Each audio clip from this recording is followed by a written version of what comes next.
Hey everyone, Sam here. So today I'm going to show you how I've made this spooky Halloween book card, but it can be for any occasion. I wanted something that was more of a little keepsake. So inside I've got like a little spooky scene there. And then this book belongs to, that's actually where I'm going to write my message. But you can imagine this for Christmas, the night before Christmas. You could have all of the rooftops and Santa in his sleigh. You know, you could write a nice little poem or something there. So it's actually quite a good beginner one as well, because it is surprisingly easy. There's no specialty dyes or anything like that. It's just whatever you use to decorate. So let's get started and I'll show you how to make it.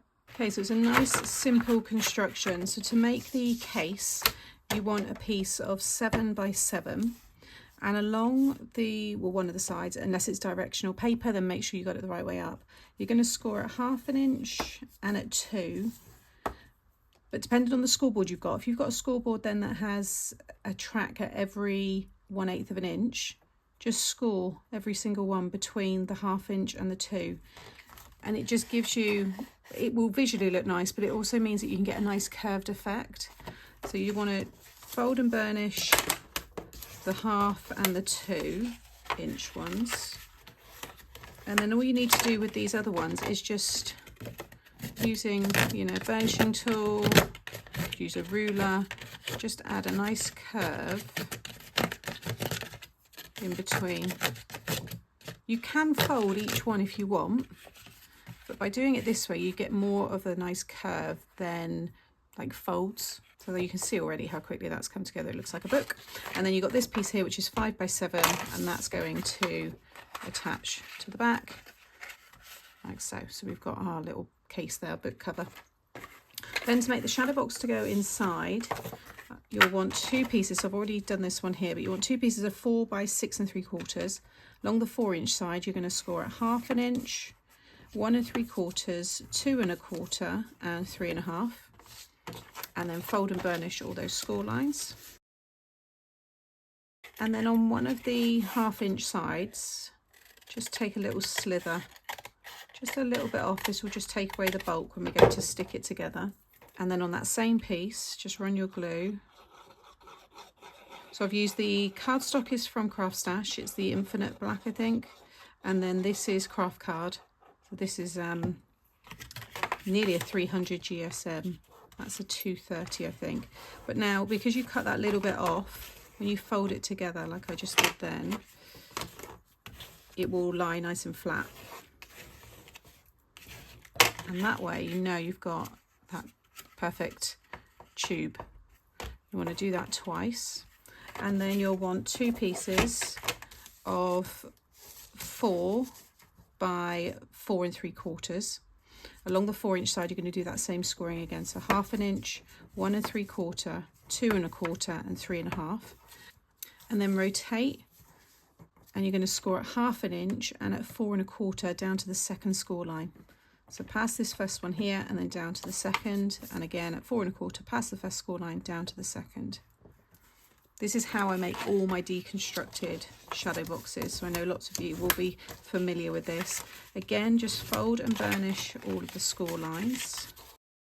And then where you've cut those extra score lines, you want to cut all the way down to where you scored. So down to that second one. And then you're going to cut across on an angle down to the edge of the 3rd score line. You've created like a little rooftop. You can come up this way to that second score line, like so, and then cut down. Both of these cuts, I'm removing the score line as well, because that's just going to take away the bulk. Okay. And then on this short piece, that 1/2 inch bit, again, just take a little slither off. I've then cut myself this piece of 4 3/4 by 6 3/4, and that's what I want to stick all of this onto. So this is like a separate card or a topper by itself, but I then will add my glue onto the back of that and attach it to the card. You can, if you want, stick all of this straight into this part here, but this is just going to add a bit more strength, so it's up to you. So take one of the top ones, and you want to make sure that you've got this facing up, the angled piece, and then you're going to take one of these ones. I always like the join to be down the bottom here, and you'll see it's going to sit in like so. So I'm going to add my glue just to this little square, and then just under on that triangular piece. and then just pop this one inside and just use something. I'm going to just use this piece because it's got the right angle on it, and just kind of make sure you keep that all lined up. Now, because I'm using the craft card, this is a lot more porous than standard cards, so you probably find you need to add a bit more glue because a lot of it will just get absorbed into the cardstock. So I'm just going to hold that there for a little bit longer than I normally would. And I'm going to take the other one again, add the glue, or make sure I'm doing the right side. No, I want to do this one. So add the glue again in the same areas, and then stick down this end. Again, I'm just following the corners on this other piece of cardstock, and then you just want to add your glue into the same areas on these two ends, and then add that last one, and this will just lock everything in to place, and it'll give you more of a stronger kind of piece to push against now. So I can just push all those corners in and make sure that glue's all stuck down. Once that is dry, add your glue onto the back here and stick it onto this piece. If not, stick it onto that one there.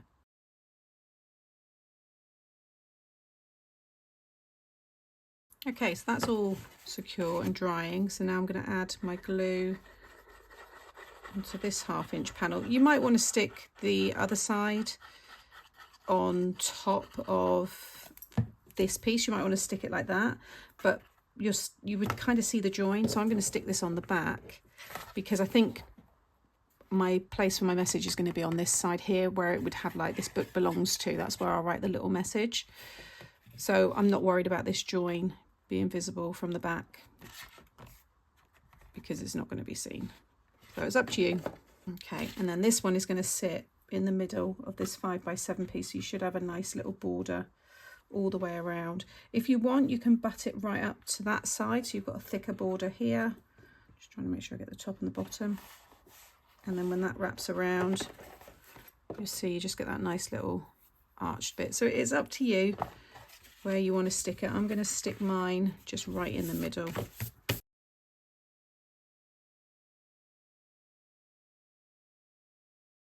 Okay, so now we have this lovely book card. So you can see it stands and can be displayed just like any other card. So now I'm going to start decorating inside, and I'll show you how to create the dimension and the little tabs and stuff.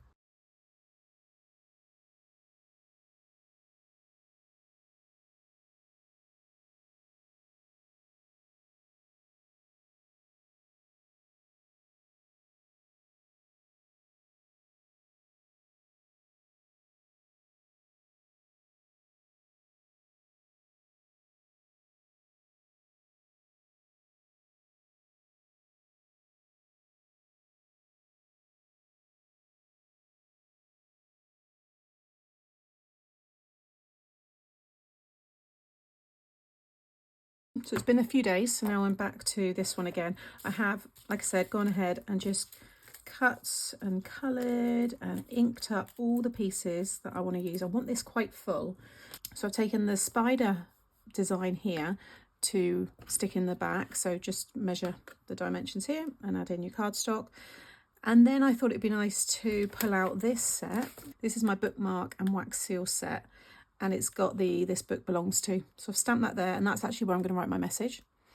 I may well add a little spider on here or something. So all of these bits here, including the houses, they're all from my Halloween collection from last year. Not that one. So the edges, although this was launched with Halloween, it's actually easy edges. It's just all year round. I've used it on Christmas cards, new home cards. You've got the grass there. I've used that on lots and lots of cards. But when you cut it in black, then it looks quite spooky. So I've just cut a little bit out there. I'm going to pop that up on a bit of foam.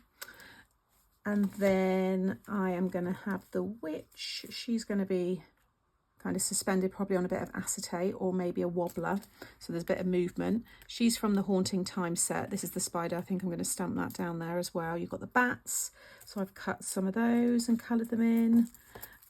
What else have I got here? I've cut out Boo, so that is going to be on the side there somewhere. In fact, I might have that actually on the top, and then yeah, I'll probably cut that down a bit so she's flying over the top more, something like that. I've taken the trees from the Spooky Fun.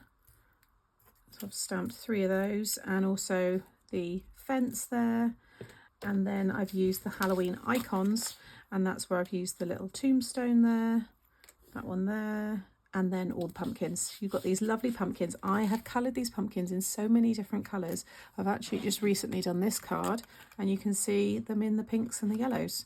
So you can make it, you know, it doesn't always have to be orange, but I've just used, it was, I think, black, and then Villainous Potion, and then Wilted Violet. And then I've spritzed it with the Wilted Violet Distress Spritz and backed it onto silver mirrored card. So the idea is I'm going to have loads of the pumpkins. Probably more of those will be on the front and then on the back as well. So I need to make a few kind of platforms for things to stick against. So grab yourself a piece of cardstock, because I'm going to show you how to do this, and then I'm just going to go ahead and stick it all down. Also, just to quickly mention the front there, I just stamped the trees multiple times. I spritzed it with Wilted Violet, stamped the Spooky Fun sentiment, which I showed you earlier, added some of the bats. There's a piece of smaller cardstock stuck on top here, and I just scored a little border using my scoreboard. And then I've also used the glow-in-the-dark paint, so this will illuminate when the lights are off, or there's just low light, and you've also got that shine as well from the sprays. So I've put a lot on here, and I'm probably going to use a bit more of that inside the card as well.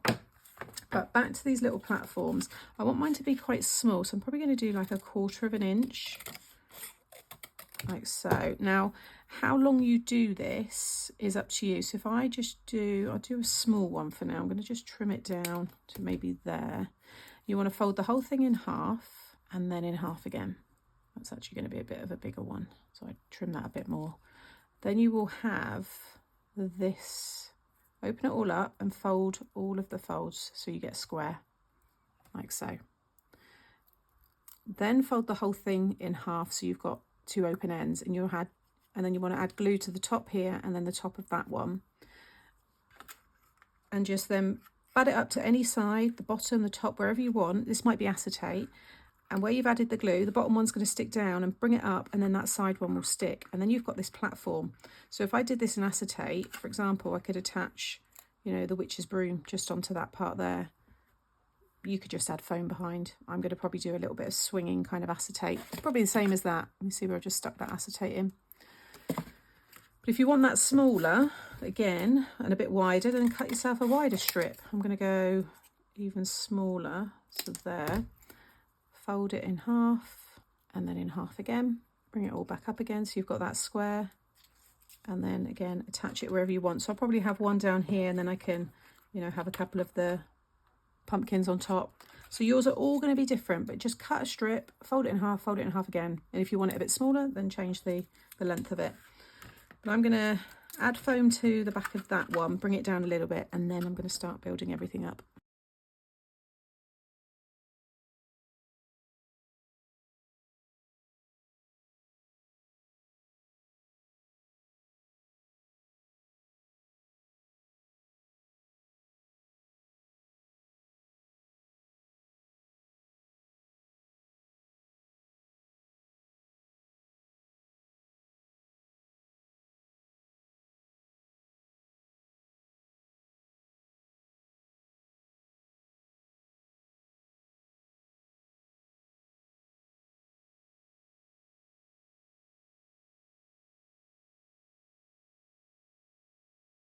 Okay, so there is the finished card. I'm just going to add some of the glow-in-the-dark paint in a minute.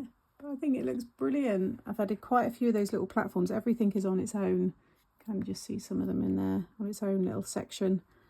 And then just added a little bit of acetate just stuck to the top there. So when it's up like this, you can see the witch does have a little bit of movement. I just did some 1st, 2nd and 3rd generation stamping there. So you just stamp it once, and then just stamp again and again. You don't, you know, you don't re-ink it or anything. Had the extra bat, so I thought I'd add him there. And then on the front, I had some of the pumpkins left over, so I've added those there as well. So nice little keepsake if that's what you want to do with it. Otherwise, you know, just keep it as a box and add some chocolate and things like that in there. But I'm just going to add just a few little kind of dots just coming up, so it's like a little bit of a magical kind of haze. There you go, you can see those little dots. So once they're dry, they will go matte, and then they will glow in the dark. Looks really cool, nice little extra touch. So there is the finished little box card, keepsake. I think perfect for Halloween, and I think it's going to be brilliant for Christmas as well. Was the night before Christmas with Santa and the rooftops. I'm probably going to revisit it, maybe do it in a 6x6 size. So it will definitely make a nice Christmas card. So as always, thank you for watching today. I hope you've enjoyed and you're inspired by this project. I'll have more of my book kind of cards in a playlist coming up here. So make sure you're subscribed so you don't miss any of that. And all of the product that I've used you can find by clicking here or just check in the description box where it's individually linked. Take care and I'll see you soon. Bye.